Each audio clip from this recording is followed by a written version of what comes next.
कोई काम। इसका एक साफ मतलब यह है कि सरकारी खजाने इसमें वो रुपए जुटाने का सरकार प्रयास करे, जिससे कि सरकार दे। और मेरी राय में एक षड्यंत्र, अब चुनाव लड़ने के लिए करोड़ों रुपए की जरूरत है, और वो करोड़ों रुपए जैसे भी किसी स्टेट में चुनाव होता है, सेंटर में होता है, सरकार उन्हें जुटाती है। अब भारतीय जनता पार्टी का आप देखोगे कि बड़े बड़े कार्यालय बने हैं अभी, और हर चुनाव में इनके विपक्ष का एक आधा हेलीकॉप्टर होता है, इनके सैकड़ों हेलीकॉप्टर होते हैं। तो देश तो इकोनॉमिक क्राइसिस में जा रहा है, लेकिन भारतीय जनता पार्टी इतना पैसा कहां से जुटा रही है? तो मुझे ऐसा शक है कि इन्होंने पूंजीपतियों से साठगांठ की कि आप हमें पिछले दरवाजे से मोटा चंदा देते रहे और हम उसके एवज में सरकारी कंपनियों को आपके हवाले करते रहेंगे, उनमें घाटा दिखाना या उनको कमजोर करके और फिर उनको उबारने का उपाय ना करके। मुझे ऐसा लगता है कि सरकार फिर कैबिनेट में प्रस्ताव लाके ये मालिकाना हक जो है वो पूंजीपतियों को, उद्योगपतियों को दिलाना चाहती है, जिसके एवज में वो एक मोटा चंदा जो है लेती है। राजनीतिक दल जो भी है, वर्तमान की सरकार है, 1990 से आर्थिक सुधारों से निजीकरण को बढ़ावा मिला, लगभग 64 लाख सरकारी नौकरियां खत्म हो गई। सरकार रोजगार तो दे नहीं पा रही है, जबकि जो नौजवान पढ़ रहे हैं उनके भविष्य के साथ जरूर खिलवाड़ कर रही है। इसमें हमारी दूसरी समस्या भी है, वो ये है कि जैसे ही कोई कंपनी सरकारी होगी उसमें आरक्षण खत्म कर दिया जाएगा। यानी एक कंपनी जो सरकार द्वारा जनता के पैसे से बनाई गई थी वो निजी हाथों में चली जाएगी और आरक्षण वहां नहीं मिलेगा। ऐसा मारुति और बाल्को में भी ऐसा हो चुका है। इस तरह से आरक्षण के संवैधानिक प्रावधानों का मजाक उड़ाया जा रहा है। दूसरी तरफ सरकार अपने साथियों उद्योगपतियों को सरकारी कंपनी सस्ते रेट में उठा रही है, सस्ते दामों में, और देश के गरीबों के लिए, क्योंकि सरकारी जो उपक्रम है उनमें गरीबों को थोड़ी सी सहायता मिलती है। सरकारी जो उपक्रम है वहां से सरकारी नीतियां जो है वो गरीबों के लिए, लाभ के लिए होती है। अगर हम उदाहरण के तौर पे बात करें तो रेलवे आप इसका बड़ा उदाहरण है, और बर्बाद करने के लिए बीएसएनएल इसका बड़ा उदाहरण है। बीएसएनएल बर्बाद हुआ तभी तो जियो चल रहा है। और रेलवे इसलिए क्योंकि एक गरीब आदमी भी उसमें, एक अमीर भी उसमें सफर कर सकता है और एक गरीब भी सरवाइव कर सकता है। सरकार गरीबों की आमदनी तो बढ़ाने से गई, लेकिन जो उनका जरिया था उसको भी जो है छीनने काम करे। ये मेरी निजीकरण पे बात है। बात करेंगे लेटरल एंट्री की। भारत सरकार में ज्वाइंट सेक्रेटरी और डायरेक्टर के लिए 30 अफसरों को जो है नियुक्त करने के मामले में देश के जो तमाम युवा हैं उनमें बहुत आक्रोश है। और सबसे शर्मनाक ये है कि केंद्रीय वित्त मंत्री ने बाकायदा ट्वीट किया इस जानकारी के लिए कि मैं घोषणा करती हूँ। मानो देश के युवाओं के लिए उन्हें नौकरी का कोई अवसर दिया हो कि मैं नौकरियों की घोषणा करती हूँ, जबकि हमारे देश के जो और भी जो मिनिस्टर है वो कहते हैं कि हमने ठेका नहीं ले रखा युवाओं का। जबकि 51% युवा वाले देश में युवा देश की रीढ़ है, उनको नकारा नहीं जा सकता है। भारतीय संविधान के आर्टिकल 315 से 323 के बीच केंद्र और राज्य सरकारों के लोक सेवा आयोग का प्रावधान है। इन्हें सरकारी सेवा में नियुक्ति के लिए नियम बनाने में परीक्षा आयोजित करने का जिम्मा सौंपा गया है। सरकार अधिकारियों की नियुक्ति के मामले में इतना गंभीर, सरकारी अधिकारियों की नियुक्ति के मामलों को इतना गंभीर समझा गया है कि उसे बाकायदा संविधान का हिस्सा बनाया गया है। अब उसी का उल्लंघन करके चोर दरवाजे से, यानी कि लेटरल एंट्री से के जरिए अपने अफसर भरे जाते।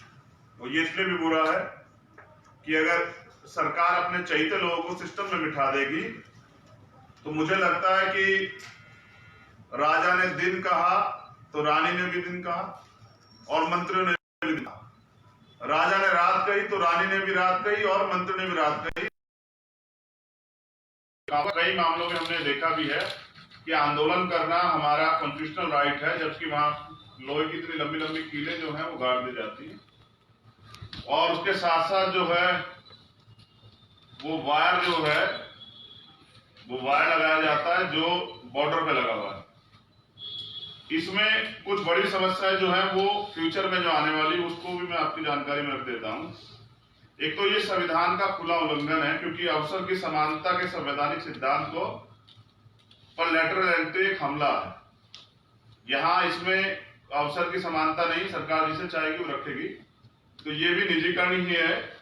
जो छात्र नौजवान इन नौकरियों के लिए कई वर्षों से दिल्ली में रह के कठिन मेहनत कर रहे हैं, देश के कहीं भी किसी कोने में रह के मेहनत कर रहे हैं, उनके साथ भी अन्याय, उनका हक मारा जा रहा है। इस वजह से नौकरियों के अवसर लगातार खत्म हो रहे हैं। लेटरल एंट्री के जरिए प्राइवेट कंपनी के लोगों को सीधे सरकार में लाया जा रहा है। ये लोगों के साथ भी अन्याय है जो पहले से सेवा में और पदोन्नति पाने के लिए लंबे समय से प्रतीक्षा कर रहे हैं। जो पहले से लोग सेवा में है उनको संयुक्त सचिव बनने में, अगर मैं बात करूं सेक्शन अधिकारी की, तो उसको 25 से 30 साल लगते हैं। अगर मैं बात करूं आईएएस अधिकारी की, तो संयुक्त सचिव बनने में एक आईएएस को लगभग 16 साल लगते हैं। तो वो गैर जिम्मेदार लोग जो सरकार रख रही है, जिनके पास कोई ज्यादा अनुभव भी नहीं है, इस तरह की नियुक्तियों में कोई परीक्षा न होने से भ्रष्टाचार, भाई भतीजेवाद में खुली छूट मिल जाएगी। सरकार ने साफ कर दिया कि नियुक्ति में आरक्षण नहीं मिलेगा, जबकि अवसर की समानता का सिद्धांत ये है कि आरक्षण व्यवस्था रहेगी और सबको मौका मिलेगा। और ये बात लेटरल नियुक्ति की विज्ञापन में भी देखी जा सकती है। यानी लेटरल एंट्री आरक्षण के को बाईपास करने का जरिया बन गया है।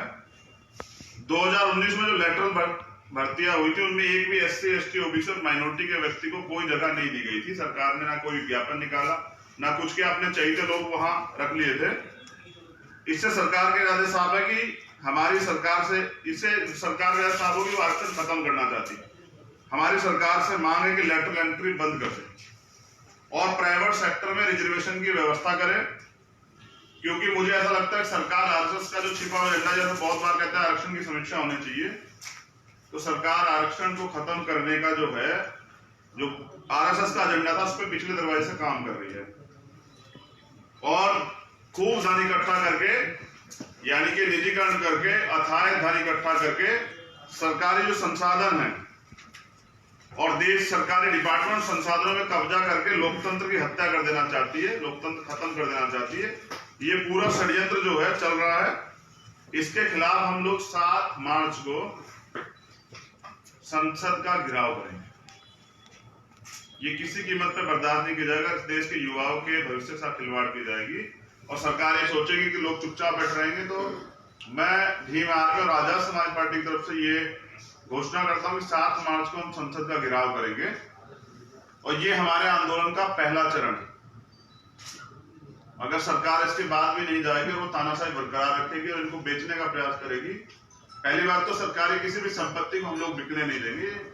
ये ना तो सरकार ने बनाई, इस सरकार ने तो नहीं बनाई है बिल्कुल भी। इन्होंने तो जब बेची है तो इससे देश कमजोर हो रहा, आर्थिक रूप से ये नहीं होने देंगे। तो सरकार होश में आ जाए और ये घोषणा जो उन्होंने की है ये बंद करें। सरकार के लोगों को बहुत पैसा है, आरएसएस के लोगों ने खूब बड़े बड़े दफ्तर बनाए हैं, उनको बेच के जो है सरकार इसमें देश को आगे चलाने के लिए काम कर सकती है। अगर ऐसा नहीं होता तो 7 मार्च को पहला चरण आंदोलन, उसके बाद पंचायतें जो है हम लोग जिला लेवल पे, मंडल लेवल पे और प्रदेश लेवल पर करेंगे।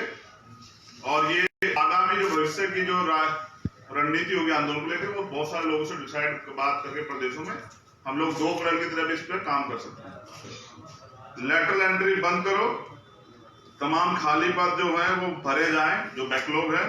अंधाधुंध निजीकरण बंद करो, निजी क्षेत्रों में आरक्षण लागू करो, किसान विरोधी कानून वापस लो और एमएसपी पे कानून पारित करो। क्योंकि 70 दिन से ज्यादा हो गए और किसान लाचार है।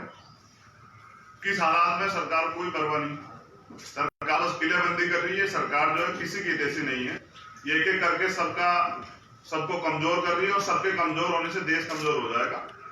तो 7 मार्च को हमारा जो है संसद का घेराव है और उसके बाद जो भी आगे रणनीति होगी वो आपको प्रेस के माध्यम से सूचित किया जाएगा। धन्यवाद। आपने एमएसपी की बात की, अभी राज्यसभा में प्रधानमंत्री ने बोलते हुए कहा है कि एमएसपी थी, है और रहेगी। प्रधानमंत्री झूठे हैं, झूठे लोगों पे कोई भरोसा नहीं किया जा सकता है। मुझे खेद है कि वो हमारे प्रधानमंत्री लेकिन झूठे हैं। उन्होंने जो वादे जनता से किए थे कोई पूरा नहीं किया। जी 15 लाख रुपए में हम बहुत सारे युवा इंतजार कर रहे हैं कि हमें नौकरियां मिलेंगी, 2 करोड़ रोजगार देंगे, उन्होंने कहा।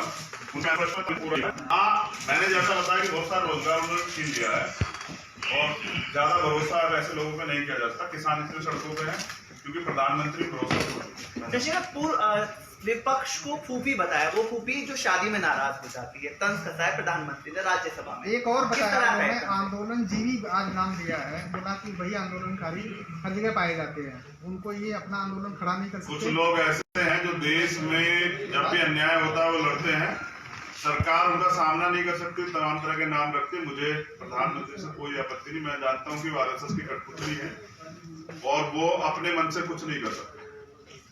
तो प्रधानमंत्री जी को पूर्ण अधिकार है, लोकतंत्र है कि वो कोई भी नाम दे, लेकिन प्रधानमंत्री ये भी ध्यान रखें कि ये लोकतंत्र के लिए अच्छा नहीं, जो वो करना चाहते हैं वो डेमोक्रेसी का जो मजाक बना रहे हैं, ये गलत।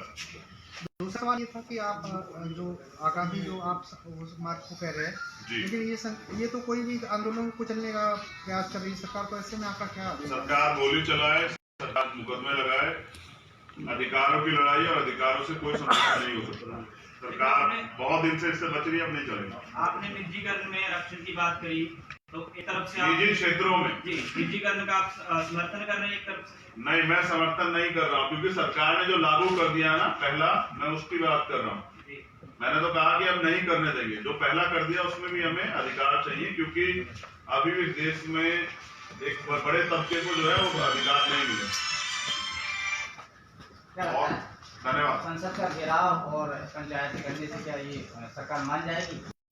हाँ, मुझे लगता है कि सरकार जो है कम से कम सुनेगी, और नहीं सुनेगी तो लोकतंत्र में आंदोलन एक जरिया है, फिर मौका मिलेगा तो सरकार ही नहीं रहेगी, हम लोग सरकार जनता को तैयार करेंगे। तो अभी अधिकारों के लिए संघर्ष है, देखते हैं सरकार क्या करती है, उम्मीद है कि सरकार सुनेगी। समाज पार्टी के राष्ट्रीय अध्यक्ष किन मुद्दों को लेकर 7 मार्च को संसद में आपकी कोशिश है? किन मुद्दों पर के नाम पे